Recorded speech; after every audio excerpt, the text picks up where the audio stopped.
우리 그리스도인은 어디에 있든지 그것을 복되게 하는 사람입니다. 구약 성경에 나오는 요셉을 보십시오. 그가 보디발 집에 가정 총무로 있을 때 요셉으로 인해서 그 집은 복을 받았습니다. 또 그가 애굽의 총리가 되었을 때는 요셉으로 인하여 그 나라가 복을 받았습니다. 우리도 요셉처럼 가는 곳마다 우리 때문에 하나님이 그곳에 복을 주시도록 하나님께 쓰임받는 사람이 되기를 원합니다. 그렇게 되려면 어떻게 해야 할까요? 그리스도인답게 살아야 합니다. 하나님의 자녀답게 살아야 합니다. 이 구원과 삶은 분리되지 않습니다. 신앙과 일이 분리되어서는 안 됩니다. 교회 따로, 직장 따로가 아닙니다. 직장은 삶으로 예배를 드리는 처소요. 또 예수님의 향기를 드러내는 선교의 현장입니다. 그리고 예배는 교회 안에서만 드리는 것이 아니라 직장에서도 드리고 일터에서도 드리는 것입니다.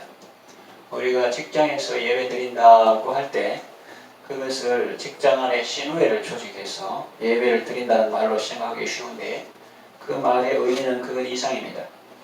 하나님께서 자기를 세워주신 자리에서 일할 때 하나님의 말씀대로 일하고 하나님이 기뻐하시는 방법대로 일하는 것을 의미합니다. 그것이야말로 직장에서 삶으로 예배하는 것이죠. 이 사람은 물론 하나님의 말씀대로 일하기 때문에 횡령하거나 배임하지 않습니다. 뇌물을 받거나 부당이익을 취하지 않습니다. 불법 행위를 하지도 않습니다. 다른 사람은 대부분 다 그렇게 살아도 자기는 그렇게 안 살고 공무원 누구처럼 요새 나오는 것처럼 출근 안 하면서 가서 도장 찍는달까 체크하고 나와서 또 다른 데 있다가 그런 거 안 하고 하나님의 말씀대로 사는 것입니다. 로마서 12장 2절에 너희는 이 세대를 본받지 말고 마음이 새롭게 되는 변화를 받아서 하나님의 선하시고 기뻐하시고 온전하신 뜻이 무엇인지 분별하라고 말씀하십니다. 우리는 하나님의 뜻을 잘 분별하고 그 뜻대로 살아야 합니다. 그것이 바로 삶의 예배입니다. 우리 교회 임근욱 집사님은 부산에 있는 진해 생활복지원, 참사랑이죠. 진해 참사랑 생활복지원에서 근무하고 있습니다. 지체장애인들과 지적장애인들을 돌보고 섬기는 일을 하고 있습니다. 그들을 돌보는 선생님들 중에는 예수님을 믿는 사람들도 많이 있습니다. 그런데 그 가운데는 예배의 삶을 사는 사람도 있고 그렇지 않은 사람도 있는 것 같습니다. 어떤 분이 우리 집사님에게 이렇게 말하더라고 했습니다. 선생님은 다른 선생님들과 좀 다른 것 같습니다. 저 선생님들도 예수를 믿는다고 하는데 보면 너무 이기적이고 손해보는 일은 하기 싫어합니다. 그런데 선생님은 우리 말도 잘 들어주고 장애인들을 돌볼 때도 사람으로 섬기려는 모습이 보이고 그래서 저는 선생님이 믿는 예수님이 좋아요. 그러더랍니다. 저는 그 말을 들을 때 우리 집사님이 예배의 삶을 살고 또 그 삶을 하나님이 기쁘시게 받으실 것 같아서 기분이 좋았습니다. 한 분의 예를 들었지만은 우리 교회 모든 성도들 다른 분들도 각자 하나님께서 세워주신 자리에서 삶으로 드리는 예배를 잘 드리고 계시리라고 생각합니다. 성경에 보면 이런 말씀이 있습니다. 너희는 주 그리스도를 섬기느니라. 그럽니다. 아니 내가 회사에 다니고 병원에 나가고 학교에 근무하는데 왜 주 그리스도를 섬기느냐 하지? 그런 의문을 들 수 있습니다. 겉으로 보면 사람들을 섬기는 것 같지만은 실상은 그리스도를 섬기는 것이라는 의미입니다. 마태복음 25장 나오는 양과 염소 비유에 보면 임금이 이렇게 말하는 것을 볼 수 있습니다. 그 의인들도 그러죠. 의인들은 뭘 하고 잊어버리고 악인들은 염소 같은 사람들을 안 해놓고도 언제 그러냐고. 주님이 계셨으면 우리가 당장 했지. 언제 오셨습니까? 이렇게 하는데 양 같은 사람은 선을 행하고 잊어버리니까 언제 기억이 안 나는데요. 그렇게 할 때 임금이 이렇게 말하는 걸 볼 수 있습니다. 여기 내 형제 중에서 지극히 작은 자 하나에게 한 것이 곧 내게 한 것이다. 그렇게 말했습니다. 그러므로 우리는 언제나 예수님을 생각하고 예수님을 바라봐야 합니다.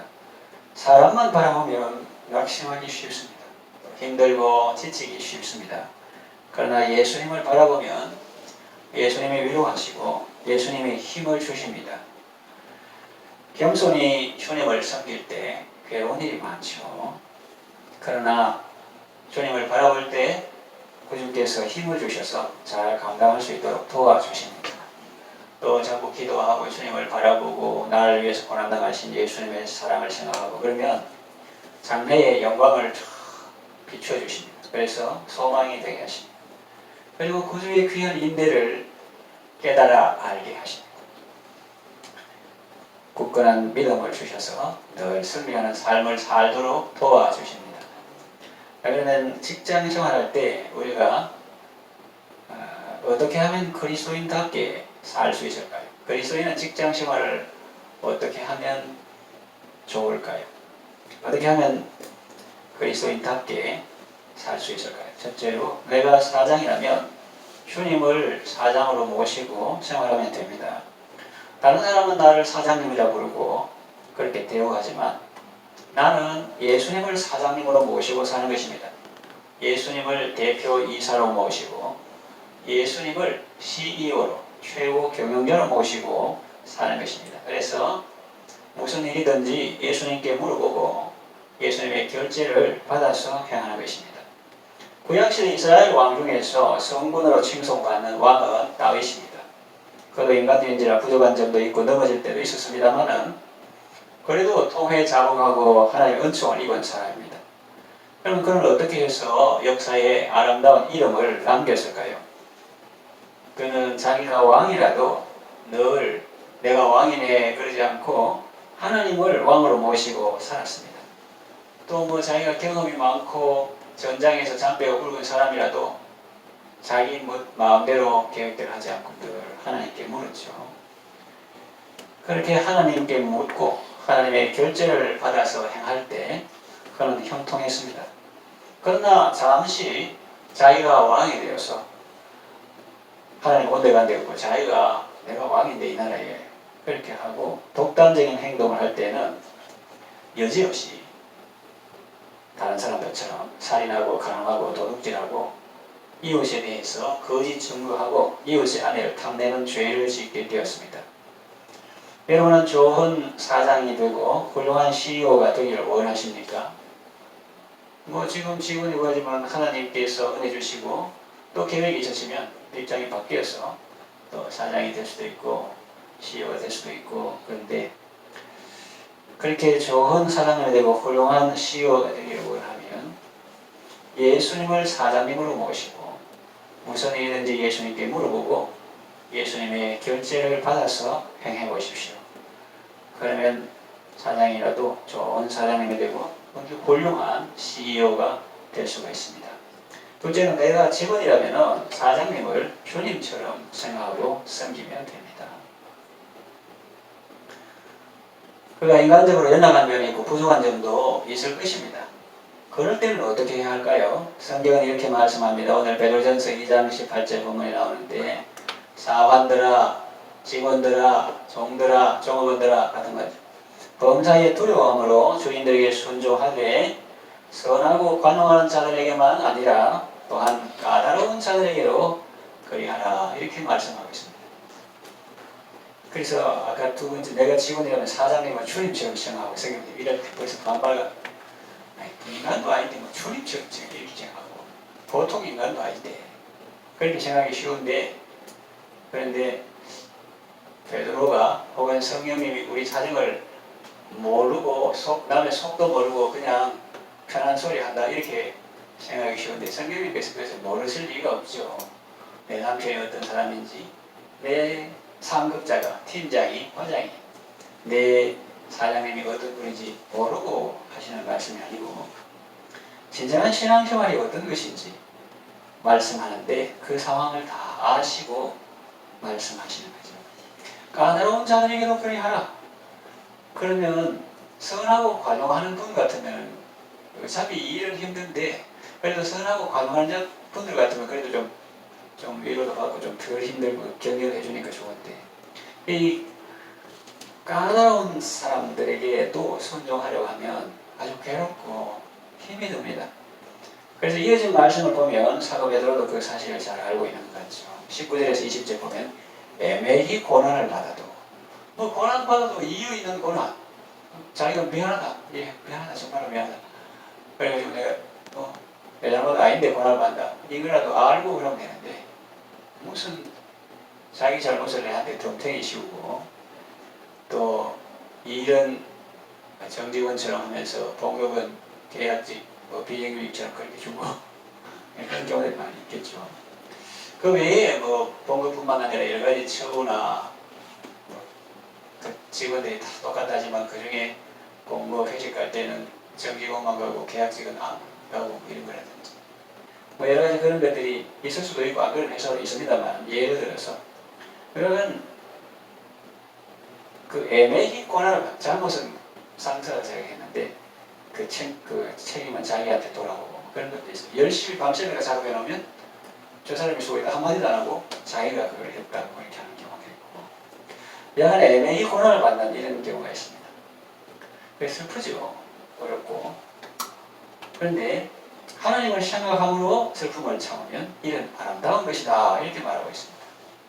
베드로가 애매히 고난을 받아도 하나님을 생각함으로 슬픔을 참으면 이건 아름다운 것이다 그렇게 말합니다. 그러나 죄가 있어 매를 맺고 참으면 무슨 칭찬이 있겠습니까? 이렇게 말합니다. 그걸 믿는 사람이라고 늘뭐 완벽한 의인은 아니고 뭐 부족하고 잘못할 때도 있는데 그때는 회개하고 개선하고 열심히 노력하고 회사에 통해서 하나님의 복을 받고 생계를 유지하니까 그 회사에 감사한 마음을 가지고 그래서 군대나 어디나 내가 마땅히 해야 할 일이라면 그것을 감당할 수 있는 힘과 지혜와 능력을 주시고 부당한 요구라면 거절할 수 있는 지혜와 용기를 주시고 그리고 내가 머리가 나빠서 이게 내가 마땅히 해야 할 일인지 아니면 이게 부당한 요구인지 모르면 그걸 분별할 수 있는 지혜를 주옵소서. 기도하면서 삶의 현장이 참 우리의 신앙의 전쟁의 장이다 그런 걸 우리가 알 수가 있습니다. 그런데 그리스도인으로서 자기가 잘못해놓고 내가 십자가 진다 이렇게 하면 좀 곤란하다는 거예요. 자기가 잘못해놓고 그런 경우는 자기가 회개하고 고치고 또 바르게 하도록 남에게 피해를 안 끼치도록 그렇게 하는 게 좋겠죠. 그 예를 들어서 애매히 고난을 받아도 하나님을 생각함으로 슬픔을 참으면 이건 아름다운 것인데 그런데 죄가 있어서 잘못한 것이 있어서 매를 맞고 있고 옛날 시대이기 때문에 그런 것이 요즘은 뭐 그래도 매를 직접 때리고 이러지는 않지만 기록될 당시 매를 맞고 참으면 무슨 칭찬이 있겠습니까? 그러나 선을 행함으로 고난을 받고 참으면 이는 하나님 앞에 아름다운 것입니다. 이렇게 두 번이나 강조해서 선을 행함으로 고난을 받고 참으면 이는 하나님 앞에 아름다운 것이다. 그렇게 말하고 있습니다. 그러면서 아주 놀라운 말씀을 하십니다. 예전에 21절에 이를 위하여 너희가 부르심을 받았다니 이렇게 하는 거예요. 그렇게 읽으면 약오릅니다. 안 그래도 힘들어 죽겠는데 뭐 이를 위해서 뭐 부르심을 받았다고 내가 그럼 이런 고난 받으라고 내가 부르심을 받았네 이렇게 생각하기 쉬워요. 그것들을 읽으면 그러니까 이게 영광스러운 초대다. 이를 위하여 너희가 부르심을 받았으니 그리스도도 너희를 위하여 고난을 받아서 너희에게 본을 끼쳐 그 자취를 따라오게 하려 하시느니라. 예수님도 세상적으로 볼 때 뭐 고난당할 이유가 있었나? 전혀 없습니다. 사람들이 둥튀기 시작해가지고 자기들이 잘못해놓고 그 예수님에게 치워가지고 자기들 기독교를 유지하려고 그렇게 한 거죠. 우리의 상황을 예수님이 고난받으신 것과 대비하고 있습니다. 그게 얼마나 황송합니까? 이를 위하여 너희가 부르심을 받았으니 그리스도도 너희를 위하여 고난을 받으사 너희에게 본을 끼쳐 그 자취를 따라오게 하려 하셨느니라. 선을 행함으로 고난을 받고 참는 그것이 우리가 부름을 받은 목적이라는 말씀입니다. 또 그것이 주님의 발자취를 따르는 것이라는 말씀입니다. 그래서 예수님이 고난받으심으로 우리가 구원받은 것처럼 우리가 고난받음으로 누군가가 구원받을 수 있다면 그것이야말로 예수님의 발자취를 따르는 삶이 아니겠느냐 하는 의미이죠. 그리스도인이 주님의 말씀에 따라서 말씀입니다. 하나님의 말씀.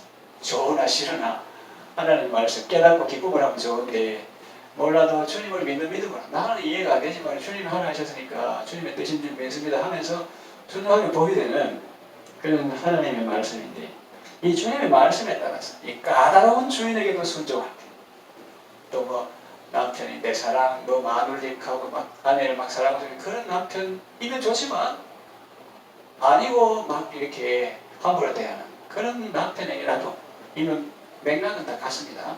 남편과 아내, 부모와 자녀, 상전과 종, 사장과 종업은 다 같은 관계인데 이 에베소서에 보면은 그 근본 원리를 그리스도를 경외함으로 피차 복종하는 거죠. 이거 남존 여비도 아니고 여존 남비도 아니고 그리스도를 경외함으로 피차 복종하는 이것이 성령 충만한 삶의 모습인데 그래서 이 까다로운 주인에게도 순종하고 까다로운 남편에게도 주님 말씀대로 남편을 존중하고 또 잠언에 나오는 그런 이어떨어지는 물방울 같이 계속 다다다다달 그런 아내에게도 아내를 주 안에서 사랑하고 링컨이 그랬다. 링컨이 자기 그 남북 전쟁이니까 부인이 좀 우울하게 가겠죠. 그래서 막 시장에 가서 막 사기도 하고 첫째 부인이고 죽고 난 다음에 이제 둘째 부인이고 여하간 그 한 사람은 좀 안 좋았어요. 그래가지고 다른 사람이 만나가지고 막 이래가지고 막 화가 나가 있는데 링컨이 조용히 불러가지고 딴 데 가서 말하고 저는 몇십 년간 같이 살았는데 한 10분 좀 참아주시면 안 되겠습니까? 이랬다. 근데 저는 목사님 남자니까 남자 편선다 이래도 이런 거 아니에요. 원리가 그리스도를 경외함으로 피차 복종하는 이것이 누구든지 남편이나 아니나 상전이나 종이나 종업원이나 사장이나 같은 위치에 왜? 저번에도 말했듯이 상전이라도 하늘의 상전이 있기 때문이다. 너는 하나님 앞에서 하나님의 종이다. 종? 네 자유인이다. 자유. 그리스도 안에서 나 자유 얻은 예수니까 자유인이다. 이렇게 그걸 알아야지. 영원히 상전인 것처럼 그래 하면 안 되고 그 영원히 종인 것처럼 주눅들 필요도 없고 그래서 까다로운 주인에게도 순종할 때 주님의 말씀에 따라서 그것이 겉으로는 사람에게 순종하는 것 같지만 실제로는 주님께 순종하는 것이 되는 것입니다. 그래가지고 이래가지고 남편을 구원한 사람이 있어요. 보통 사람들은 옛날에 뭐 가면은 뭐 거창 같은 경우 짝도 가고 나 다리 몽둥이를 부질러버린다 생기도 가고 거짓말 하는데 뭐 그러고 그런데 뭐 믿음으로 기도로 해가지고 뭐 이런 분이 어떤 분은 간증할 때 남편을 존중해가지고 남편 구원에 가는 거예요. 그 방법 참 신기하다. 그래 간증을 끝까지 들어보니까 주의 말씀대로 죽게 하도록 하는 거예요. 그렇게 하니까 존댓말 쓰고 남편은 함부로 대도 나는 주님의 말씀을 대로 죽게 하도록 이렇게 하니까 남편이 겁나기 시작한 거예요. 그래서 시인들이 니 쟤한테 잘못했다가 니 그러다가 천벌 받는다 이러고 죽게 하는 막 하니까 비 오는 날에도 막 처음에는 함부로 하다가 나중에 이렇게 잘못했다 제발 그러지 마라. 하여튼 그런 쪽으로 하는 것을 제가 간증을 들었습니다. 그래서 결국은 구원했더라고요. 방법은 다양한데 그것이 겉으로는 사람에게 순종하는 것 같지만 실제로 주님께 순종하는 것이 된다. 그러면 그런 유업의 상을 주님께 받을 것입니다. 왜? 주님을 섬겼기 때문에. 아니잖아. 네 남편 섬기고 네 사장님 섬기고 네 그 부모를 공경했잖아. 그래도 그 부모님을 주님께 하도록 그렇게 했고 사장님을 주님께 하도록 그렇게 했다 하는 거죠. 실제로 사장이나 직원은 고객을 주님처럼 대하고 섬기면 됩니다. 회사가 자기들의 이윤을 추구하는 데만 적극적이고 고객들의 불편에 눈을 감는다면 고객들의 불만이 터져나올 것이고 회사도 오래 가지 못할 것입니다. 그러나 언제나 고객의 처지에서 생각하고 그들의 눈높이에서 들어주고 회사에 손해가 되더라도 고객에게는 손해가 되지 않게 하려는 모습이 보이면 고객들은 감동하고 이 회사는 뭔가 다르구나 라는 생각을 하게 되겠죠. 그것이야말로 그리스도인이 믿는 사장이나 직원이 삶으로 드리는 예배가 아니겠습니까? 한국 사람이 가형로 이 사업하는 분한테 아주 존중하는 그 아이들까지 다 그 회사에서 엄마가 일하니까 아이들까지 이렇게 놀 수 있도록 먹을 수 있도록 배려해주고 주차장도 텅 빈데 그냥 주차장만 이렇게 하는 게 아니라 그게 물류센터가 되고 중심이 되도록 온갖 편의시설을 다 해놓으니까 그 지역이 막 살아나는 거예요. 영호동에서 남한자촌 목사님의 아들로 이제 가서 정말 고생 많이 했죠. 잘 나가는 기업에서 잘 나가고 쓰러져가지고 심장 이식할 정도. 그러나 그 후에는 이제 또 그런 숨기는 일을 하고 있는데 오늘 말씀을 마치려고 합니다. 예수님은 죄를 범치 아니하시고 욕을 받으시되 대신 욕하지 아니하시고, 그 말이 쉬운데 이렇게 잘 안 되잖아요. 죄를 범해도 막 시침이 되는데, 그 예수님은 죄를 범치 아니하시는데도 우리를 대속하기 위해서 말씀 안 하시고, 욕을 받으시되 대신 욕하지 아니하시고, 고난을 받으시되 위협하지 아니하시고, 오직 공의로 심판하시는 자에게 부탁하시며. 이런 사람들이 정말 무슨 사람이죠? 그 성경에서 말하는 공의로 심판하시는 자에게 부탁하시며, 나쁜 의미로 무서운 것이 아니고요. 스데반 집사님 같은 경우도 그랬죠. 주 예수의 내 영혼을 받으시옵소서, 또 저들을 용서해 주옵소서. 자기들이 하는 일을 알지 못해서 그렇습니다. 공의로 심판하신 자에게 부탁하시며 친히 나무에 달려서 그 몸으로 우리 죄를 담당하셨습니다. 말로, 입술로 아니고 몸으로 우리 죄를 담당하셨다 하는 거죠. 다른 종교도 열심히 돈 닦고 그러지만 우리 안에서 하는 이야기인데 그게 다른 점이에요. 구덩이에 빠졌을 때, 예를 들어서 유교는 군자는 대로 행위라 하였거늘 왜 소로로 다니다가 구덩이에 빠졌는가 말만 하고 가는 거예요. 불교는 와서 보고 잘 궁리하면 빠져나오는 방법이 있을 거야, 해탈하는 방법이 있을 거야, 그렇게 하고 그러니까 예수님 보자마자 아무 말 없이 가가지고 사다리가지고 툭 해가지고 지창에 내려와가지고 업고 이렇게 올라가요. 그러니까 공명자석가도 훌륭한 말, 지혜의 말, 마음 닦는 말 했지만 나를 위해서 죽었다 그런 말 없잖아요.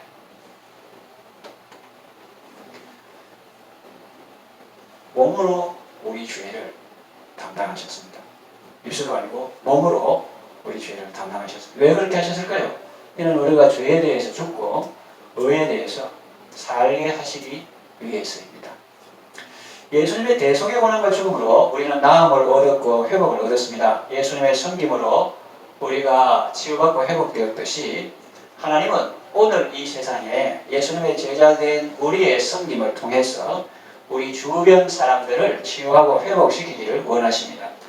여러분의 섬김으로 인해서 여러분의 직장과 일터에 치유와 회복의 역사가 일어나고 길 잃은 자들이 주님께 돌아오는 역사가 많이 일어나기를 바랍니다.